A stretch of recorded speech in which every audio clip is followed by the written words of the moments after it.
అన్ని సంఘాలను కలిసి పోరాటం చేసుకొని సంక్షేమ బోర్డు ఏర్పాటు చేసుకుంటే ఆ సంక్షేమ బోర్డుకు 1% సెస్సులు వసూలు చేసినటువంటి ప్రభుత్వం వేలాది కోట్ల రూపాయలు అక్కడ సంక్షేమ బోర్డులో ఉన్నాయి.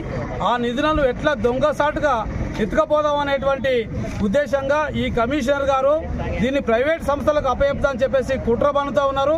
మరి కార్మికులకు హక్కుల రీత్యా వచ్చినటువంటి ఈ సెస్ను కార్మికుల సంక్షేమం కోసమే వినియోగించాల్సి ఉంది. మరి వాళ్ళకు ఇల్లు కట్టిస్తా అన్నారు.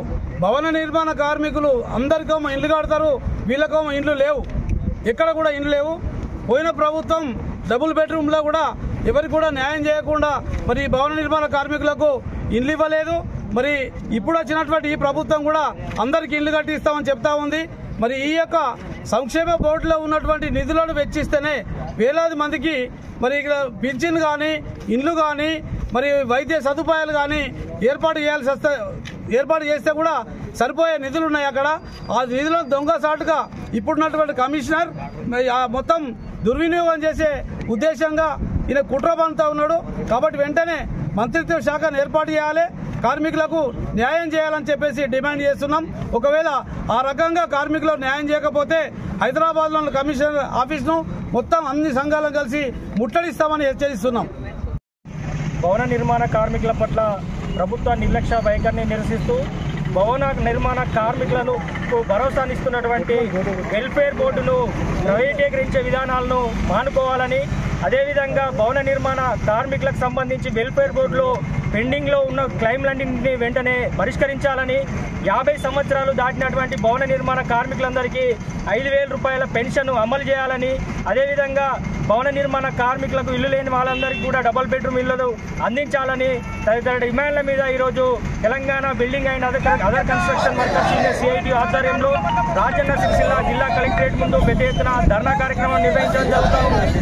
మరి మనిషికి బతకడానికి కూడు, గుడ్డ, నీడ ఎంత అవసరమో మరి అటువంటి కూడును నిర్మిస్తున్నటువంటి భవన నిర్మాణ కార్మికులకు సంబంధించి ప్రభుత్వం వారి సమస్యల పట్ల నిర్లక్ష్యంగా వ్యవహరిస్తున్నటువంటి పరిస్థితి ఉంది.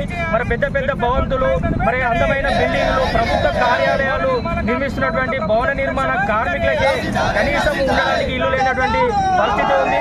మరి వెల్ఫేర్ బోర్డు అనేక ఆందోళన పోరాటాల ఉద్యమాలతో సాధించుకున్నటువంటి వెల్ఫేర్ బోర్డులోని నిర్వీర్యం చేసే విధంగా ప్రభుత్వాలు, ఇటు కేంద్ర ప్రభుత్వం కావచ్చు, ఇటు రాష్ట్ర ప్రభుత్వాలు అందులో ఉన్నటువంటి నిధులను దారి మళ్లిస్తున్నటువంటి పరిస్థితి మనం చూస్తూ ఉన్నాము. అనేక సార్లు భవన నిర్మాణ కార్మికులకు సంబంధించిన వెల్ఫేర్ బోర్డు నిర్వీర్యం కాకుండా ప్రభుత్వానికి డిమాండ్ చేసినా కూడా ఈ ప్రభుత్వాన్ని పెడల్ చేసిన పరిస్థితి.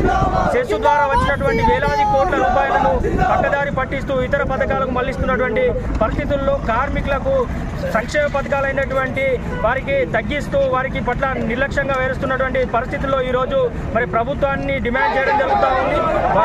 భవన నిర్మాణ కార్మికులకు సంబంధించినటువంటి వెల్ఫేర్ బోర్డును ప్రైవేటీకరించడం ఇప్పటికైనా మానుకోవాలి. అదేవిధంగా కార్మికులకు సంబంధించిన డిమాండ్లన్నింటినీ కూడా నెరవేర్చాలని సందర్భంగా డిమాండ్ చేస్తా ఉన్నారు. లేని పక్షంలో రాష్ట్ర వ్యాప్తంగా కూడా భవన నిర్మాణ కార్మికులందరినీ ఐక్యం చేసి పెద్ద ఎత్తున ఉద్యమాలు నిర్వహించాలే సరే భవన నిర్మాణ కార్మికుల హక్కులను కాపాడుకునే విధంగా పోరాటం నిర్వహిస్తామని చెప్పి సందర్భంగా తెలియడం జరుగుతుంది.